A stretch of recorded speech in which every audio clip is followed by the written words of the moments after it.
میں آپ کے سامنے ایک عتبہ الرائی کی کہانی شیئر کرتا ہوں جو میں اکثر لوگوں کو بتاتا ہوں کہ یقین ہونا چاہیے دعا پہ. نہایت ہی نالجبل اسکالر اور متقی پرہیزگار. انہوں نے ارادہ کیا میں حج کی نیت کرتا ہوں اور حج کے لیے نکل جاتا ہوں. اس زمانے میں 6 مہینے لگتے تھے حج کے لیے جانے کے لیے. تو انہوں نے گھر والوں سے مشورہ کیا تو بیگم نے بولا کہ آپ گھر بار چھوڑ کے چلے جائیں گے, کیا معاملہ ہوگا؟ انہوں نے بولا میں نے 6 مہینے کا راشن جمع کیا ہوا ہے, آپ لوگ مجھے بتائیے, کوئی ایسا مسئلہ نہیں ہے, میں حج کے لیے نہیں جاتا ہوں.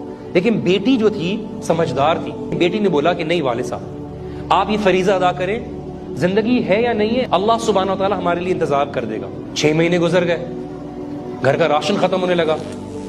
بیٹی کو والدہ نے سنانا شروع کیا تو بیٹی نے جائے نماز بچھائی اور دعا کی اور دی کہ اللہ سبحانہ و تعالیٰ میں نے تجھ پر توکل کر کے اپنے والد صاحب کو حج کے لیے بھیجا تھا, اب تو انتظام کر. کرنا یہ ہوا کہ باہر سے بادشاہ کا قافلہ گزر رہا تھا. بادشاہ کو لگی پیاس. بادشاہ نے بولا کسی کے پاس پانی ہے تو کسی گھر سے مجھے پانی لے آئیے.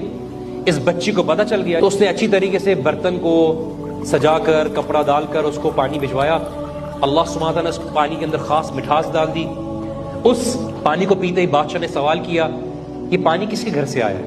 تو بولا یہ عتبہ الرائی ہے بڑے مشہور عالم, ان کے گھر سے آیا ہے, وہ حج کے لیے گئے ہوئے ہیں. حج کے لیے گئے ہوئے ہیں تو ان کے گھر والوں کی رکھوالی ہماری ذمہ داری ہے. بادشاہ نے اپنے بیگ میں ہاتھ ڈالا اور اشرفیوں کی پوٹلی نکالی.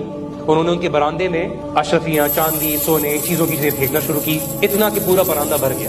بچی نے رونا شروع کر دیا. ماں بولتی ہے تمہارا دماغ خراب ہو گیا ہے. تو اس بچی نے بولا اماں آپ سمجھی نہیں, ہم نے چھوٹا سا عمل کر کے دنیا کے بادشاہ کو راضی کیا تو اس نے کتنا نواز دیا. ہم زمین اور آسمان کے مالک کو راضی کر لیں گے, وہ کیا کیا دینے کے لیے تیار ہوگا. ہود علیہ السلام ہے, سورہ ہود میں ان کی کیا دعا تھی کہ ان ربی قریب مجیب, میرا رب میرے قریب ہے, میرا رب میری دعا سنتا ہے.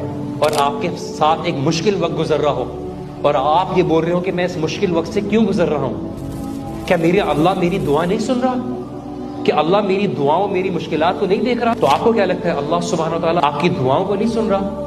اللہ سن رہا ہے. اللہ سبحانہ و تعالیٰ آپ کو زندگی کے ایک لمحے سے گزارنا چاہتا ہے.